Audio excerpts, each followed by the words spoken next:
Hello दोस्तों, नमस्कार। स्वागत है आप सभी का अपने YouTube channel LDW study centre में। तो आज के इस वीडियो में बताने वाले हैं कि साधारण ब्याज में वर्ष को कैसे निकाला जाता है, यानी टाइम कैसे निकाला जाता है। तो चलिए, यहाँ हम प्रश्न में लिख लिए हैं कि 6,000 रुपया का 8% वार्षिक ब्याज की दर से कितने वर्ष का साधारण ब्याज 2,400 रुपया है। तो यहाँ प्रश्न से देख सकते हैं कि यहाँ पर पूछा जा रहा है कितने वर्ष का, यानी यहाँ पर आपको टाइम निकालना है, यानी समय निकालना है। और यहाँ आपको मूलधन पहले से दिया है, दर भी दिया है और साधारण ब्याज भी दिया हुआ है। तो चलिए, यहाँ पर हम लिख लेते हैं कि हमारा मूलधन क्या है। तो मूलधन हमारा यहाँ पर दिया हुआ है कि 6,000 रुपया है। तो यहाँ पे 6,000 रुपये लिख लेंगे। और यहाँ पर आपको दर क्या है, तो दर यहाँ पे आपको 8% है। तो यहाँ पर आपको 8% लिख लेना है। और दर जो है आपको वार्षिक है, तो यहाँ पे आपको वार्षिक लिख लेना है। ठीक है। और यहाँ पर कितने वर्ष का, यानी समय नहीं दिया हुआ है, तो यहाँ पर आपको समय लिख लेना है ऐसा करके। और मालूम नहीं है तो क्वेश्चन मार्क कर देते हैं। और यहाँ पर साधारण ब्याज 2,400 रुपया है, यानी यहाँ पर आपको ये भी दिया हुआ है कि जो साधारण जो ब्याज है वह आपको कितना है, तो 2,400 रुपया है। ठीक है।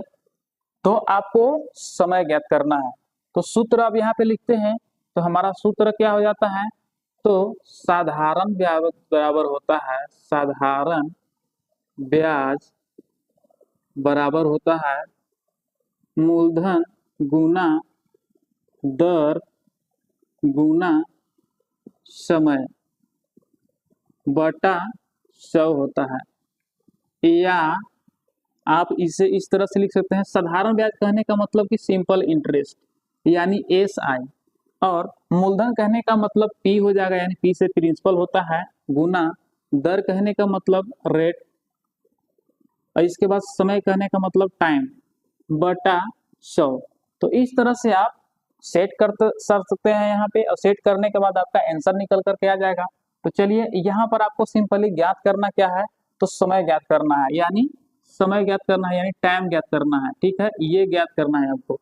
तो इसको ज्ञात करने के लिए हम क्या करेंगे, यहाँ से अगर एक लेकर के क्रॉस मल्टीप्लाई करेंगे तो हमारा क्या आ जाएगा, हमारा यहाँ पे आ जाएगा T बराबर, अब यहाँ पर T हम यहाँ पे लिख लिए, तो ये हमारा लिखा जाएगा सबसे पहले SI गुना 100, यानी ब्याज गुना 100 बटा में क्या चला जाएगा, तो ये दोनों बटा में चला जाएगा, यानी P और R बटा में चला जाएगा, P इंटू R।